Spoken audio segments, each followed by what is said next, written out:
Shabbat Shalom and greetings to the 12 tribes scattered abroad. Greet one another in the chat, bless one another. And we are in Yeshayahu, Isaiah, the 5th Hebrew Gospel, and chapter 6 today. So turn in your scriptures to chapter 6. Now, of course, there's many ways that we could go with chapter 6.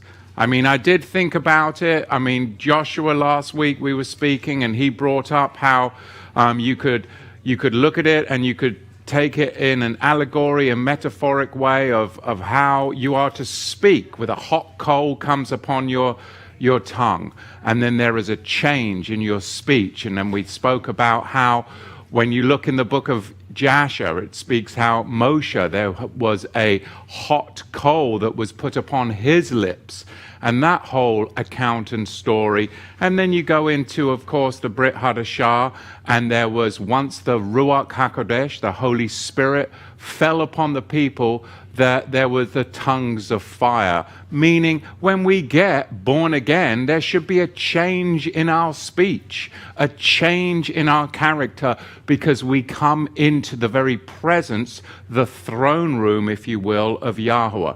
I mean, there's a whole teaching on that I could do. But then there's a whole slew of material of talking about the dimensions. First, second, third, going into the Elon Musk realm of the fourth dimension and NASA, and then breaking into the fifth dimension, and the whole dimensional element, which then you could get into vaccines and programmable material, and how there's going to be a whole humanity 2.0, and how they're going to be trying to breach into the dimensions using the occult realm rather than the holy realm that we see in Isaiah chapter 6. But then I have to be true to where Yahweh has me in my life. Because I believe it is for a specific purpose.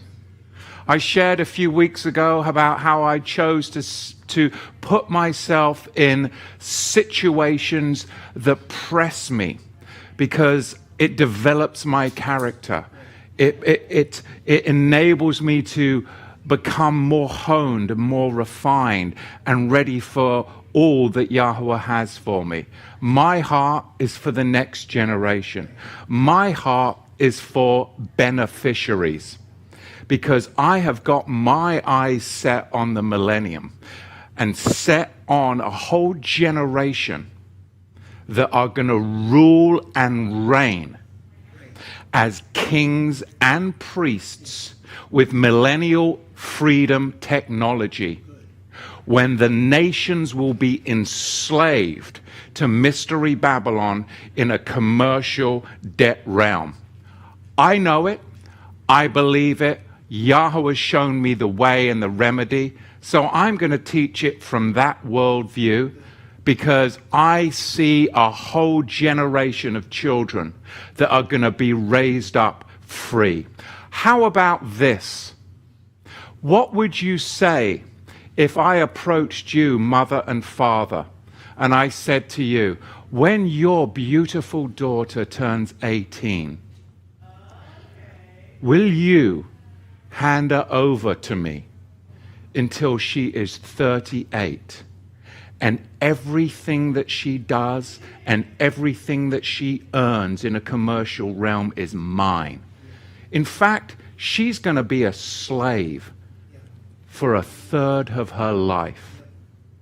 What would you say to me? Would you let your children, would you agree to that?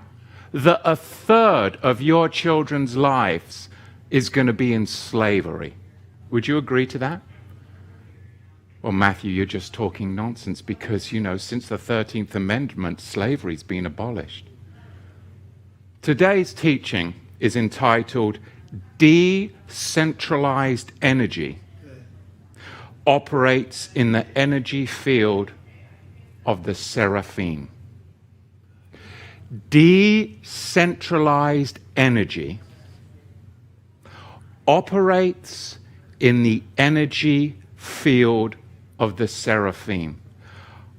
I have something that, if you have the ears to hear, will change your descendants' lives to the third and fourth generation and prepare them for the millennium.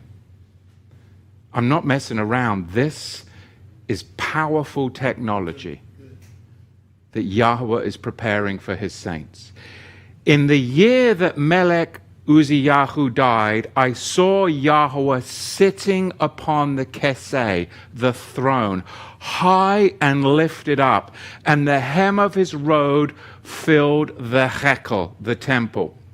Now, chronologically, this is the first chapter of the scroll of Isaiah, describing his calling as a prophet, a vision in the year of King Uzziah's death, which was about 742 before the Common Era, as Solomon's temple had no throne. Right? Solomon's temple had no throne, okay? Now, the order of the placements of the subjects in the Torah doesn't necessarily follow their sequence, and we've talked about that quite a lot when we've gone into the distinction between the book of the law and the book of the covenant. Now, King Uziyahu died a prolonged death. Why? Because he attempted to inaugurate the Melchizedek priesthood, essentially to steal the son position of which Isaiah prophesies. He essentially tried to steal the son position of which Isaiah prophesied.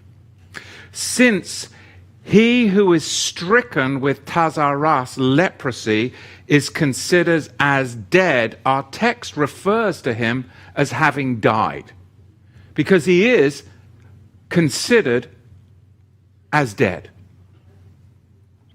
Although officially he was in power for 52 years, he reigned actively only until the 27th year, when he became afflicted with tazaras, leprosy, and afterward he remained a recluse for the last 20 years of his life, and his son Jotham carried out his duties.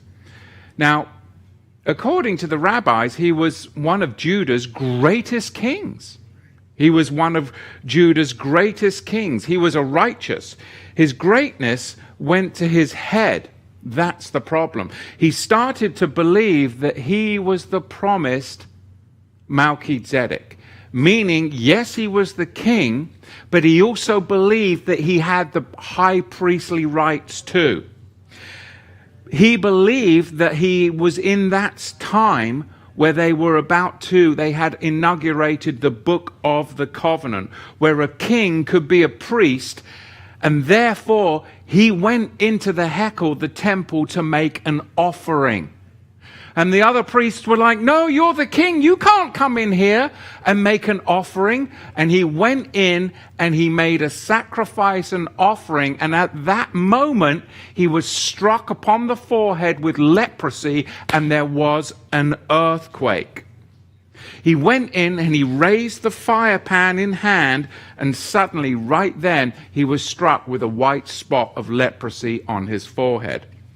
Now, Zechariah tells us in Zechariah chapter 14, verse 5, at that very moment, there was an earthquake. What have I just told you? I've just told you something that Isaiah is prophesying about a son. He's prophesying about a son position. And this son position is going to inaugurate the Melchizedek priesthood. Yet here we have a king who goes in believing that he has that son position, king and priest. He goes into the temple believing that he is the Melchizedek, and he offers an offering. He's struck with leprosy on his forehead, and an earthquake happens at the same time. So we've got leprosy, sacrifices, priest and king, and an earthquake. Ringing any bells? You've got the healing of lepers. You've got the making of a sacrifice as king and priest with the accompanying earthquake. This is the sign of what? Colossians chapter 2:14. The blotting out of handwriting of curses contained in ordinances that was against us, which was contrary to us. He has taken it out of the way, nailing it to the tree. That's the work of the Melchizedek, of which this king was trying to perform, and it backfired on him. So when the true Melchizedek comes along, of which Isaiah prophesied, the sun position, at the moment of the inauguration of the Melchizedek priesthood, when he is sacrificed on the tree, his sacrifice is accepted. He's not struck with leprosy. In fact, he's healed lepers, which is the sign of this king's sin. He's healed lepers, and the sign is the veil is rent and there's an earthquake.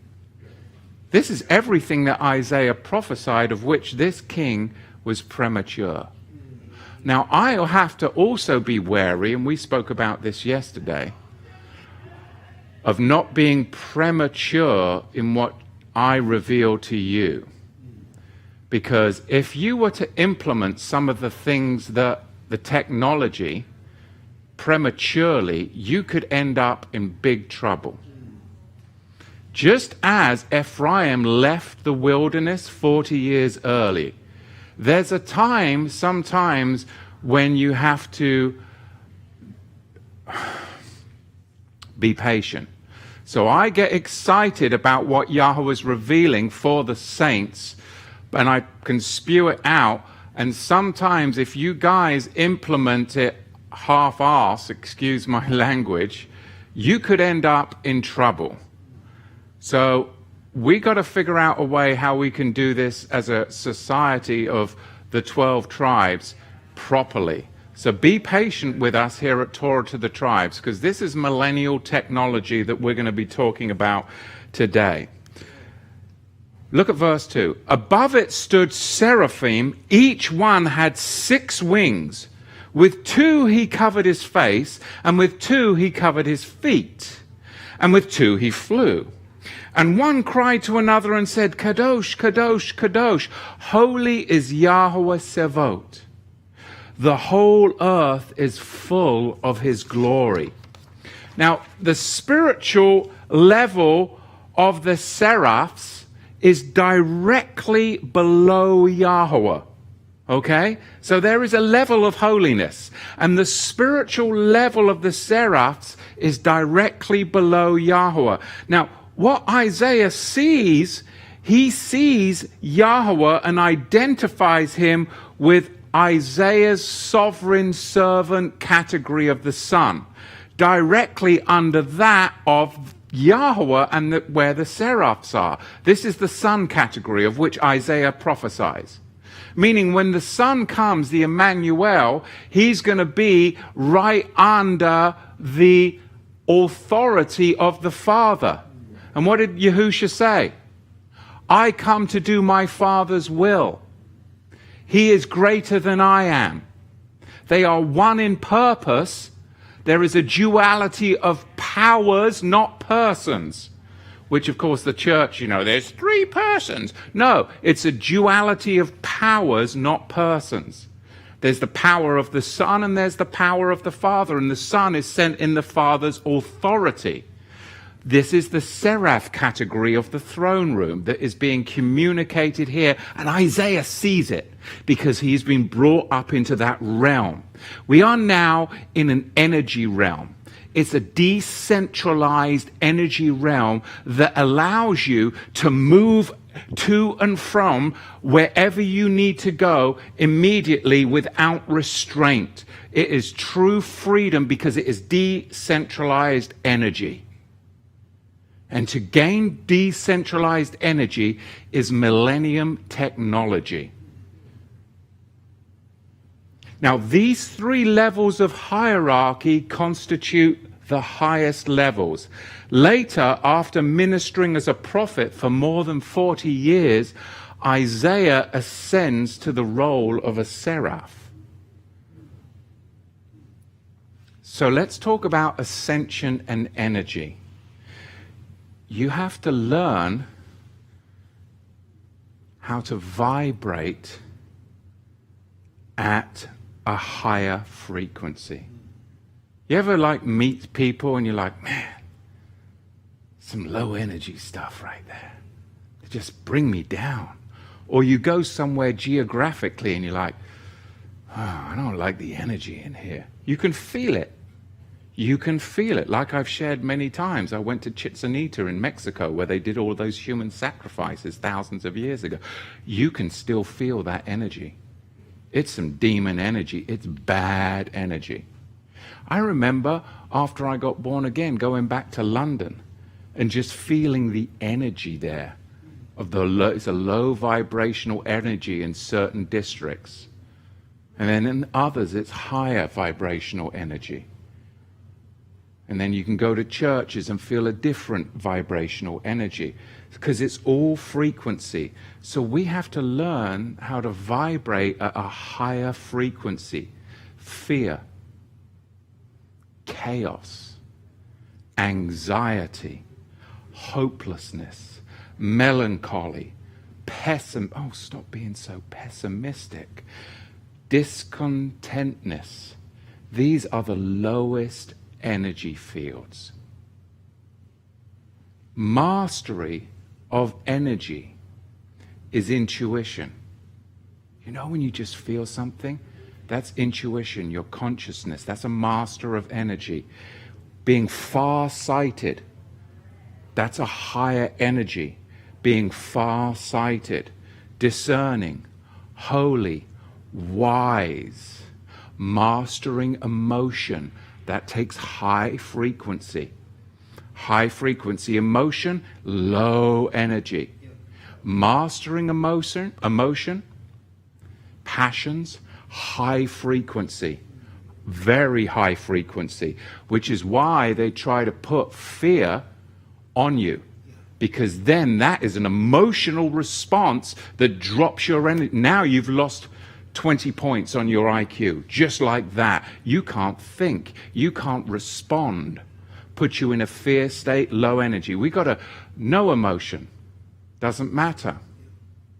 You put yourself in stressor situations to become used to it, to become associated with the energy of when it's coming on you. So then you get used to it, so then you can climb to that higher frequency, when then you get more insight and revelation, and you can now discern what is happening and be able to then vibrate even higher.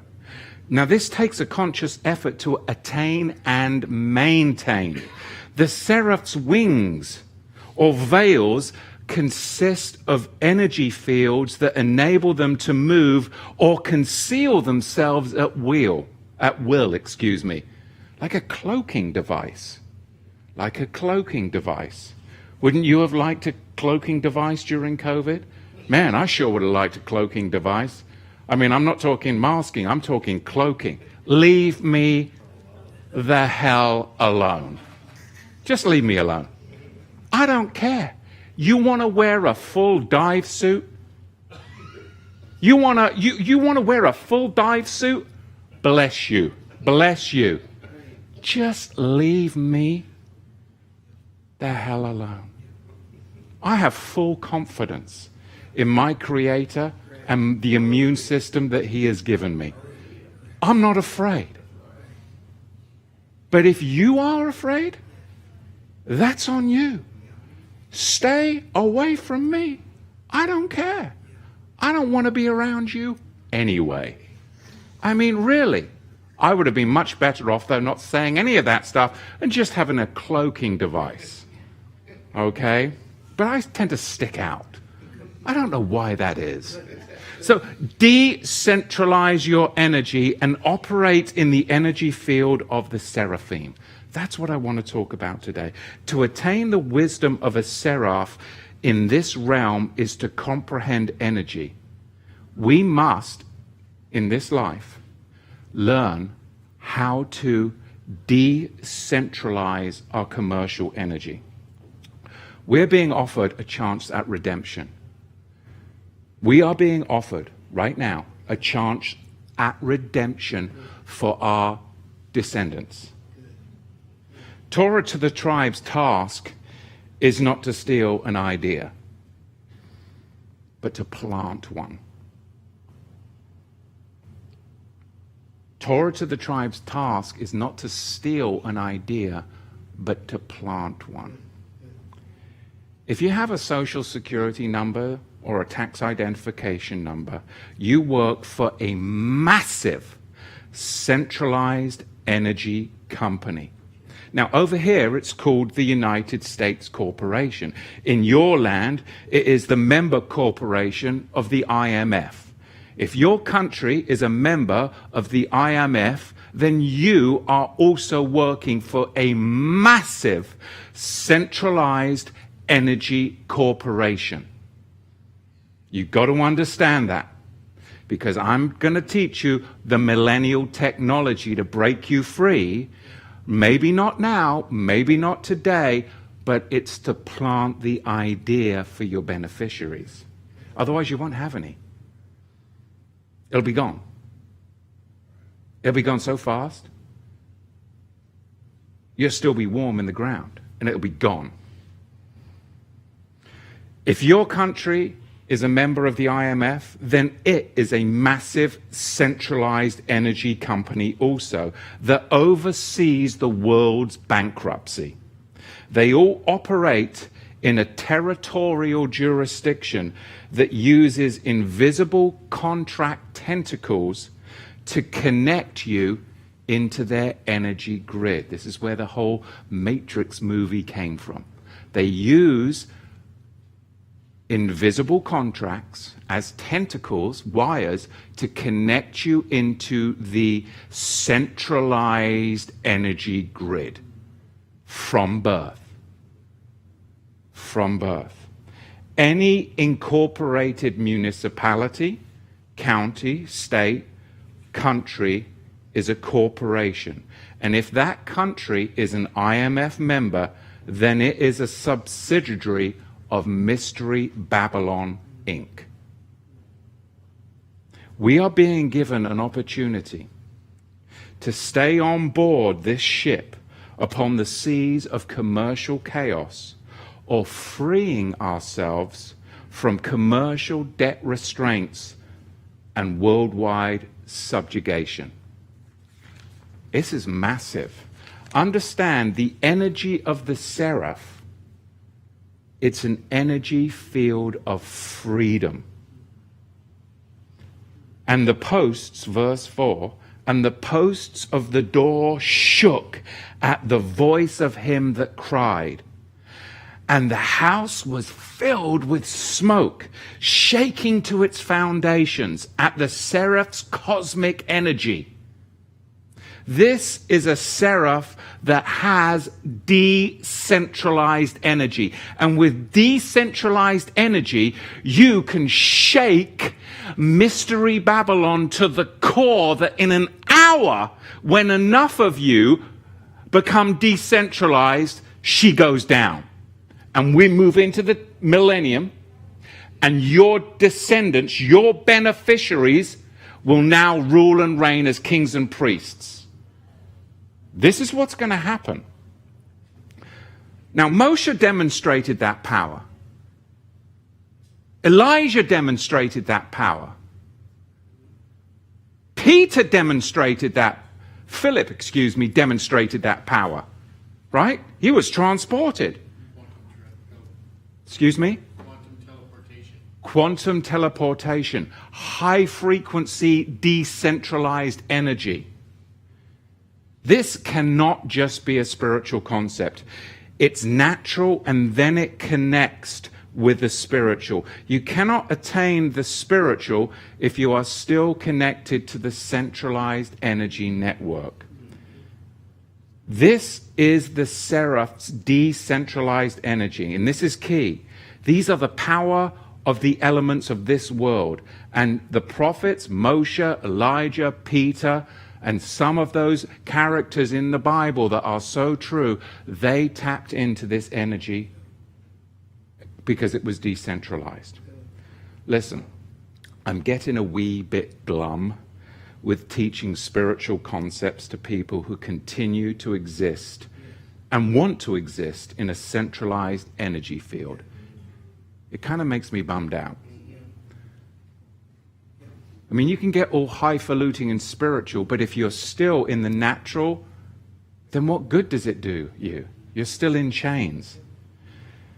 You can't attain the spiritual whilst you are fully plugged into a centralized energy grid that has enslaved your hive mind.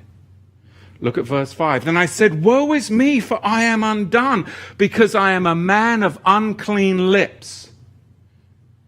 You know, anything, doesn't matter, anything you say or do, it will be used against you. Be quiet. Shut up. I just spoke to a guy this week, had an issue with CPS. I said, did you let him in your house? Well, yeah. Okay. There you go. I said, at this point, just close the account. Go along with it. It's just an account. Just get it closed. Because you've already contracted now. You've got a contract going. Just close the contract. I said, if you rise up and start doing something now, it's just going to get into a mess. Just be polite. Do what you need to do. Just get the account closed. Once that accounts are closed, if you get a new offer, you come and get me. You can contact me. But I can't get involved in something that's already just close the account. This is all just commercial. It's just an offer. It's just an account. You close the account and then you move on. The problem is we are all living with open accounts. And I'm going to get into that in a minute.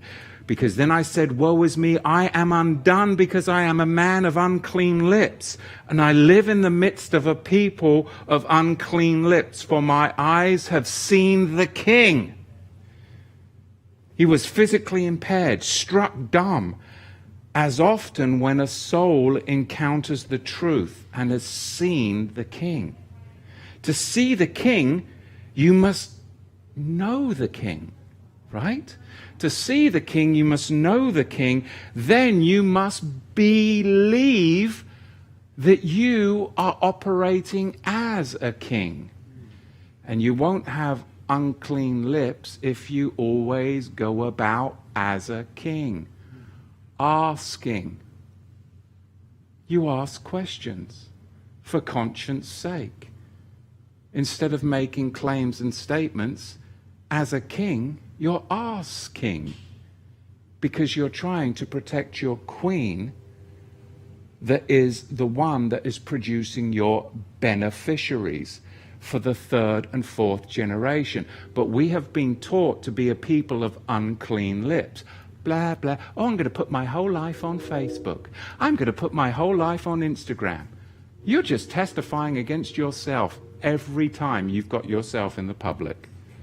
I choose to do this publicly, but the technology that I'm talking about, that's private. Verse 6. Then flew one of the seraphim to me, having a live coal in his hand, which he had taken with the tongs from the altar. And he laid it upon my mouth, and he said, see, this has touched your lips, and now your iniquity is taken away from you. Your sin is purged. Fear Yahweh, and he will unveil you, and you can then seek to attain decentralized energy for your life and the life of your descendants. You see, the burning ember signifies Isaiah, who has attained a purified and sanctified state, and now Isaiah is deemed as holy because of that. The opening of the mouth right implies the access to the seraph's decentralized energy field. So we need to look at the opening of the mouth act. Because like I say, we've been trained up by the public school system to be a people of unclean lips. blah, blah, blah, anything you say. Doesn't matter. Anything you say, not maybe, will. Not maybe, not if, it will be used against you. So don't be unclean lips. You have to attain the mouth right, which will then allow you as a king to become decentralized in your energy. It's physical first and then spiritual. One is impossible to precede the other. If you think it has a distraction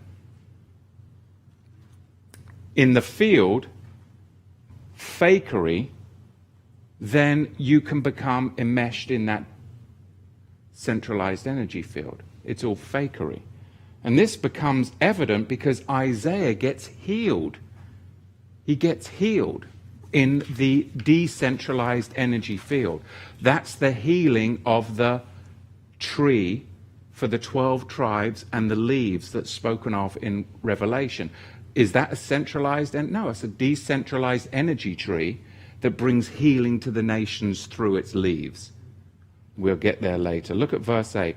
Also I heard the voice of Yahweh saying, whom shall I send and whom will go for us? Then I said, Hinai, send me. And he said, go and tell this people, you hear indeed, but understand nothing. And you see indeed, but perceive nothing. I mean, what I'm laying down today, some will be hearing nothing and perceiving nothing. Some will. So be patient. And that's not to put anybody down, because it does take a time. So just get a little bit, glean a little bit.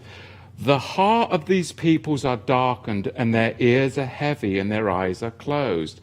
So they cannot see with their eyes and hear with their ears and understand with their hearts and make repentance to be forgiven and healed. Then said I, Yahweh, how long? How long are we going to stay plugged in to this centralized energy and not be able to ascend into the decentralized system that Isaiah is in? He's seeing the glory of the Seraphim. He's in the throne room. There is a vibrational frequency and they are moving around wherever they want. And he's like, how come I can attain it? How long before the people can attain it? But they can't, because they won't even be able to perceive what you're saying, because they can't, their ears are stopped up, their hearts are hard. They're just going like this. They can't keep their mind focused. And they're so full of fear that they're all low energy people. It's all low energy. Lots of soy, lots of soy. You know, lots of soy, okay? Then said I, how long? And he answered, until the cities be wasted without inhabitants, and the houses without a man, and the land be utterly desolate. Verse 12, and Yahweh has removed men far away, and there being a great forsaking in the midst of the land. Then said I, Yahweh, verse 11, how long? You see, our whole lives are spent trying to find a way to pay our debt, so we can be with our children, right? How many of you spend so many hours away from your family because you're trying to pay your debt so you can be with your children? How many hours? Your grandchildren. You're trying to leave something, right, to the next generation, aren't you? Trying to establish something for your son.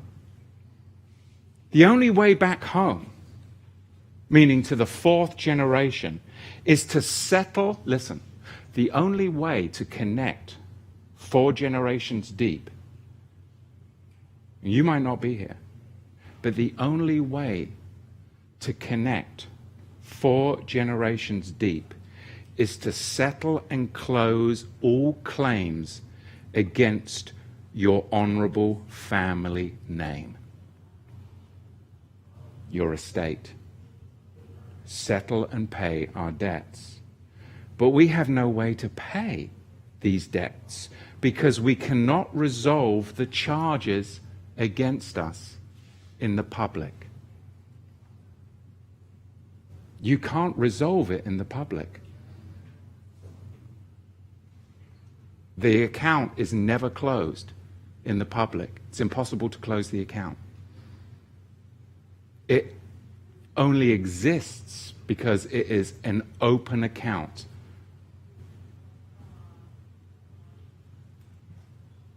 It's an open account that you're released from your prison and put on probation for 9 months until you come back and you're imprisoned again for 3 months, and then you're let out for 9 months. And that happens to you your whole life, and you allow it to happen to all of your generations. I'll explain. We have no way to pay these debts because we cannot resolve the charges in the public. Thus, we are all compelled to go to work for the Centralized Energy Corporation, United States, or whatever corporation your corporate ID ties you into. But I guarantee you it's an IMF country. It's a foreign jurisdiction because you are the man from the dust of the earth. You're supposed to be on the land, not in the land. You're supposed to be the man of the land, the man of the dust. That's a foreign jurisdiction. We are taught to work for free. That's slavery, isn't it? Isn't it? We are taught to work for free from January 1st until April 15th. You work for free from January 1st till April 15th each year.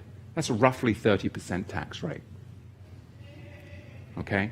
You've got to think about all the other taxes, right? Your property taxes, sales taxes, gas taxes.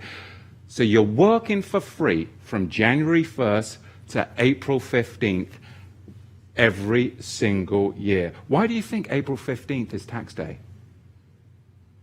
They're mocking us.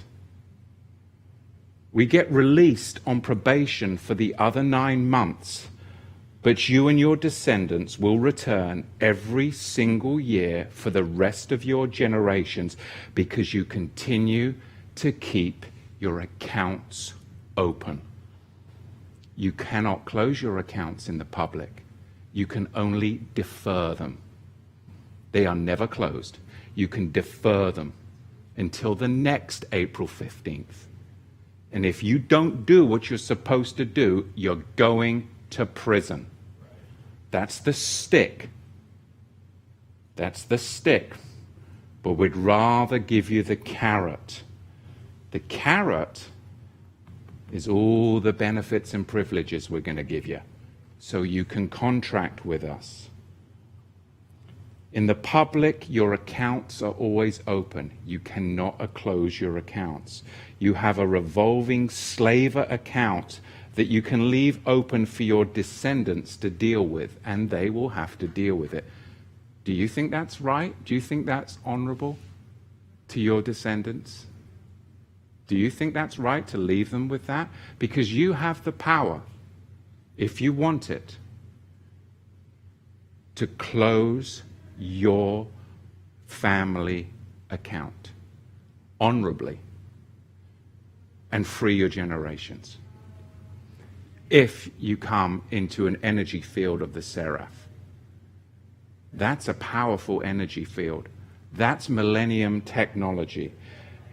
We are all slaves only to be put on probation, just to return in January the next year for lockup. A closed account differs because a closed account is an account in which no further additions can be made on either side of the ledger, which remains still open for adjustment and set-off. Now, I never watched it, but apparently, I know some people that did watch the Harry Potter series, and they told you in that Harry Potter, which is a cult demonic magic, that we open at the close. Meaning if you close your account, it remains open for adjustment and set-off.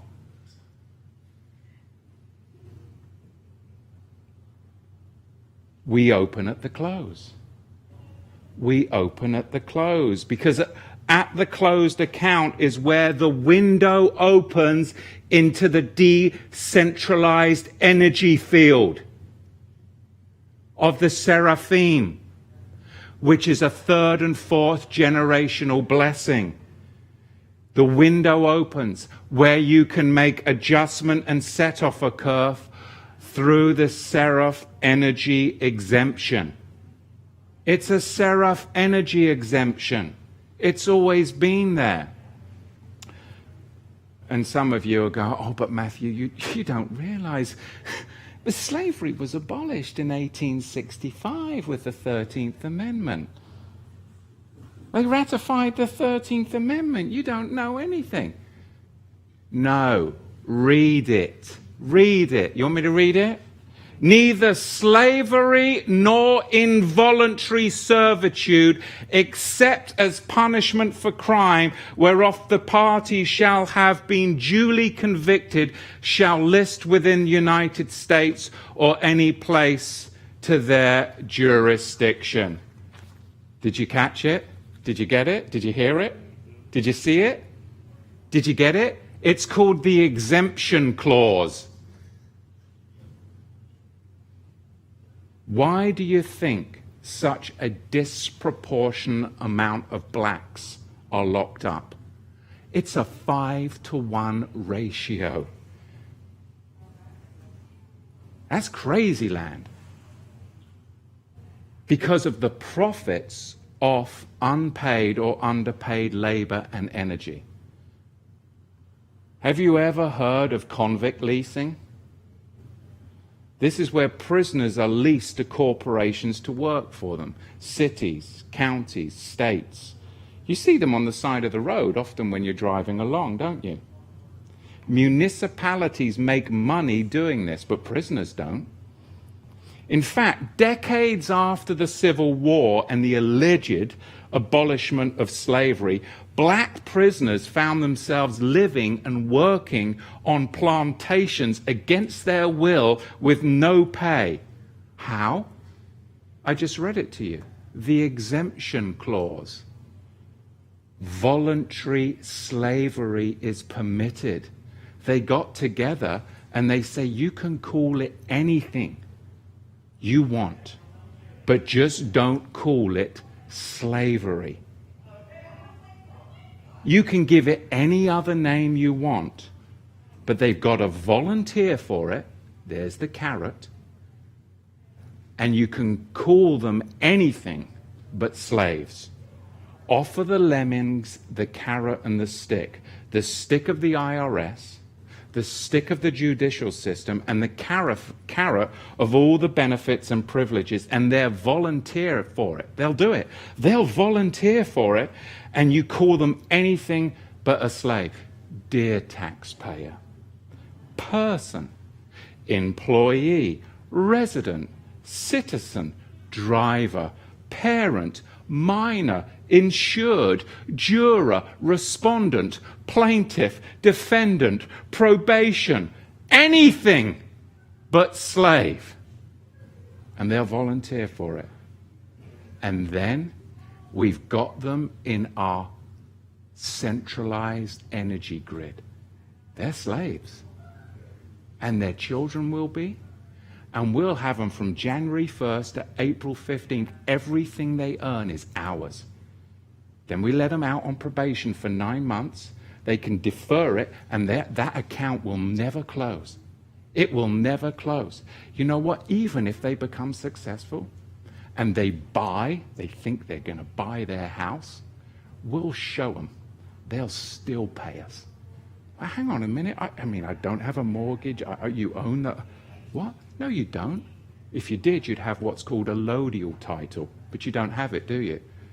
Well, your descendants, your forefathers did 2 generations ago. Why don't you?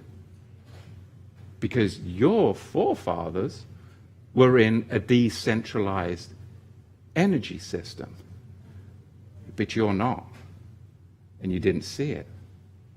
It's everywhere. Let me explain using an allegory. It might kind of help you, okay? What if I told you that you had the capacity to access the centralized energy field and to erase any charges, debts, commercial crimes, criminal crimes, because all crimes are commercial in nature, in this centralized power grid? Only then can you get home to America, the dust, the land of the soil, or the republic, or whatever the land realm is in your location, okay? And I'll explain this through an allegory.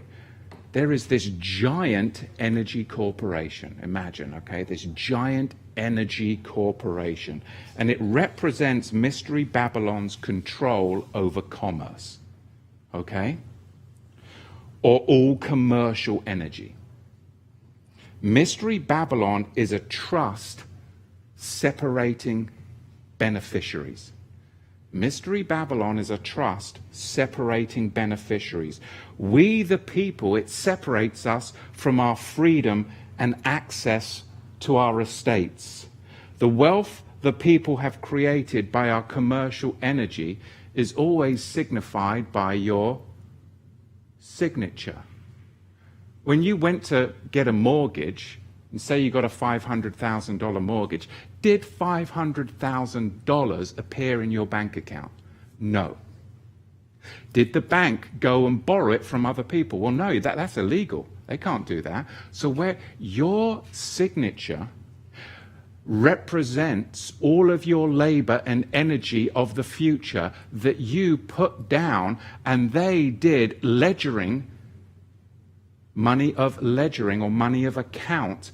Your signature created the money because there is no money. Okay?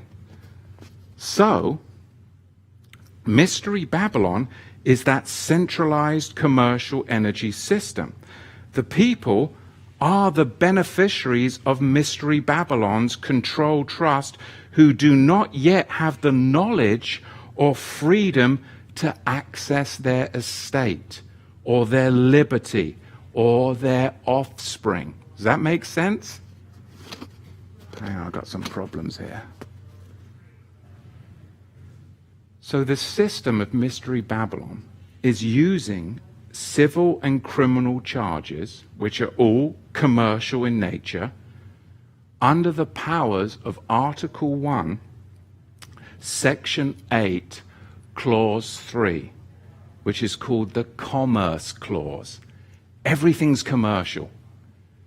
Somebody gets busted for marijuana, that's a commercial crime, and they get you under Article 1, Section 8, Clause 3, the Commerce Clause, under what's called the law merchant, which is international, admiralty, and maritime, to bring a debt account against us which we cannot pay, so that they can extract your labor and energy and put it into the centralized commercial energy grid through an adhesion contract, which is the tentacles. This is the whole premise of the Matrix movie. They're showing you what they're doing. It's right there before you. Because they're trying to prevent you from accessing the realm of the Seraphim, which is freedom of energy and to associate with your children, the controlling of your future for your beneficiaries 3 and 4 deep. A certified child is a dead thing. You do realize that, right? A certified child is a dead thing which exists only in the public realm of fiction. We can get this release from debt and the public Mystery Babylon trust controlling us if we are successful in compelling Mystery Babylon, the trustee, to decentralize our estate from the centralized control of our commercial energy. I'm going to have a drink. You must master your energy to gain the wisdom to compel them to surrender their control over your family estate and discharge the commercial energy on your behalf. Then you shall be free and able to come out of her, my people, and rule and reign in the millennium. Because this is millennium technology. It's all about becoming decentralized in your commercial energy, so that your beneficiaries can rule and reign over the nations, because the nations are going to still be in the centralized commercial energy, which is going to be a low frequency field. Whereas the decentralized energy that you can get your beneficiaries into, your name, clear your family name by closing your account for adjustment and set off, accessing your beneficiary energy line, you will vibrate at the Seraph frequency. That is the millennium technology. And those in the nations that are plugged into the centralized system operating at a lower frequency, you at the higher frequency, because it's decentralized energy, you are the beneficiaries 100% of your labor, 100% beneficiaries of your own labor, and your children too, free. You will control all of the technology, high frequency technology, and you'll be able to shut it off. And if they won't get any water, then they come up to, unless they come up to the feasts. This is what it's leading into. This is all Seraphim energy level. It's all commercial in nature. It's all commerce. Everything's commercial. You don't think about when they come up to the feast. You don't think the feasts were commercial in nature? Yes, they were commercial. But it was at a Seraphim energy level of freedom, not commercial slavery, which is centralized. Yahweh is not for that. Yahweh's always been into commerce, freedom. But a man who doesn't work isn't worthy, right? It's worse than a sinner. But it's freedom, being free. I must decentralize my energy from that giant energy corporation. Well, that's what the whole movie of The Matrix is about, right? Your estate is in the giant energy corporation. And decentralization means to return control back to you and your descendants for millennium rule and reign. It's that simple. I must decentralize my energy. Close all accounts on my family name. Close all accounts on my family estate. So my house will be established, ready for the millennium rule or reign. Or should I want my child to work from January 1st in slavery to April 15th, and then when he has a child, for his child? So what we're saying is basically from 18 to 38, they're in prison. A third of your commercial life, you're in slavery. How is that freedom? That's crazy land. That's called a centralized energy grid. That's low energy. Now you'll be noticed as we come into these next few months before April 15th, there'll be a lot of fear. They'll put a lot of fear out there. That's the stick. That's low energy, low energy. And a lot of people will be, oh my goodness, it's that whole low energy field.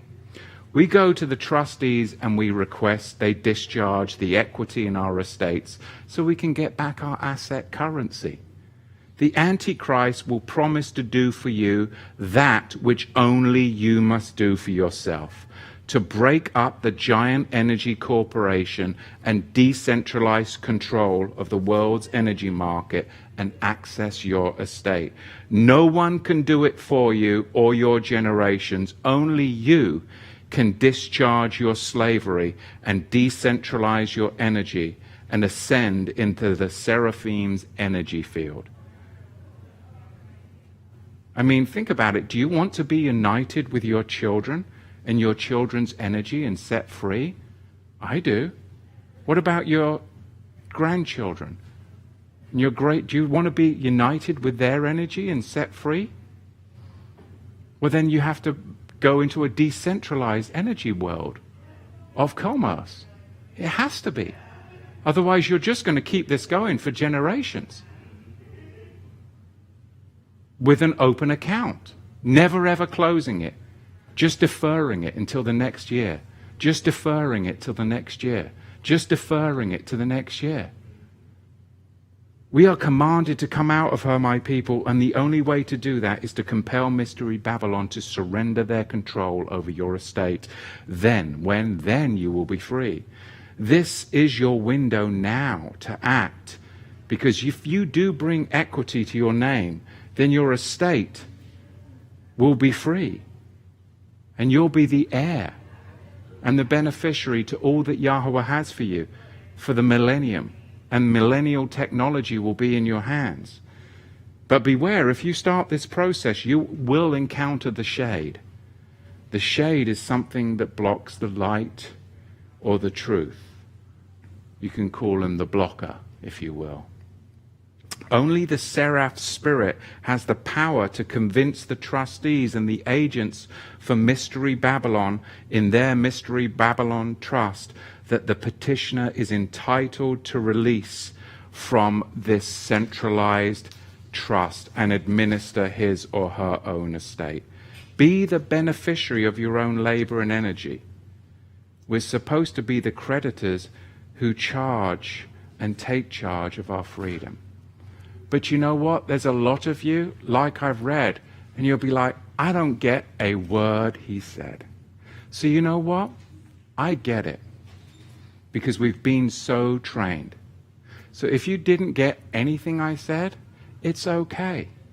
Because you've already been put on notice.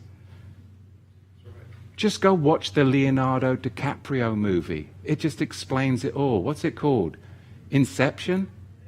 They just lay it all out for you. It's a guy who's got a bunch of charges on him that's in a foreign land that can't get back to his beneficiaries, his children, unless he goes in and... Anyway, watch the movie if you didn't get Isaiah chapter 6, because you've been put on notice. So it doesn't matter if you walk past the notice and pay no attention. They're just telling you in that movie, you are volunteering to plug in through all of your adhesion contracts for the rest of your life and your descendants' lives, that you'll have no beneficiaries, because we'll take it all, because you are part of the agreement to plug into a low energy field, full of fear, full of mayhem. Oh my goodness, the Chinese are floating a balloon in the air. Who gives a rip? Do you really think that's the news? That's the distraction. That's the carrot. That's the carrot. The stick's coming. It's nonsense. It's fear. It's all low energy. Low energy because you can plug into their centralized energy system. But if you really want to get back to your children, you have to be decentralized. Man, it's tough. Think about long time. We spoke about it. Force time and end time. To move into the arena of these seraphim or these burning ones, in these last days, we have to learn to veil ourselves. And this is what I have to be a little bit more cautious about.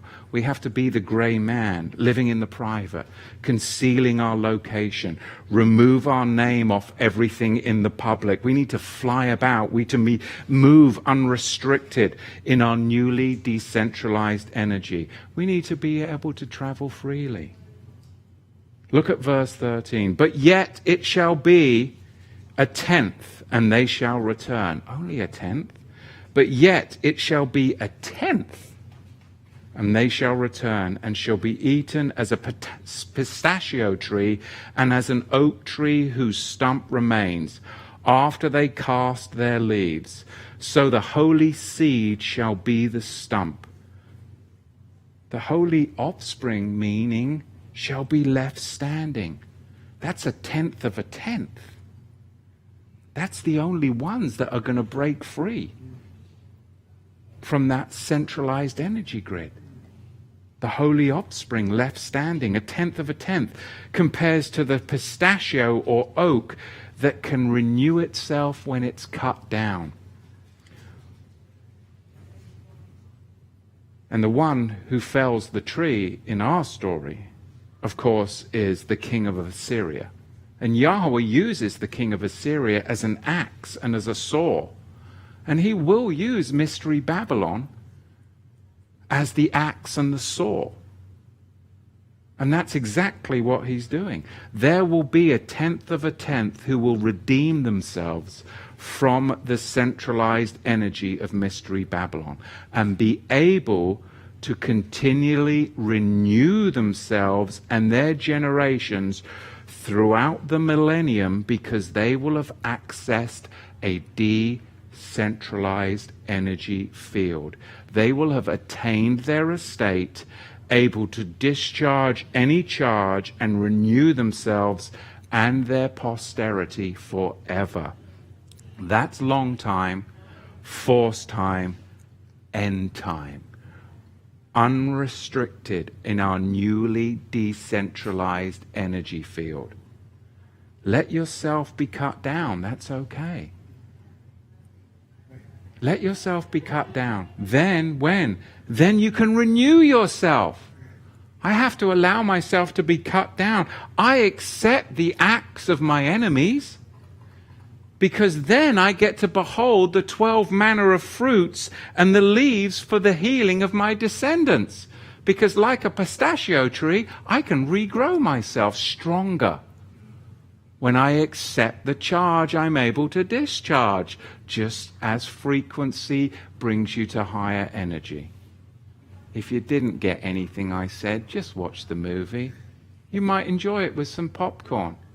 There's a giant centralized energy corporation. And then there's a decentralized energy corporation. You've all got a charge on you, a crime, and you can't get back to your children unless you do this deed. Think about it. It's a lot to meditate on. In the meantime, pay the man his taxes, render unto Caesar what is Caesar's, and render unto Yahweh's what is Yahweh's. Take it out of your pocket and look whose name's on it. Therefore you need to render unto them what they need. Otherwise you will end up on the chain gang.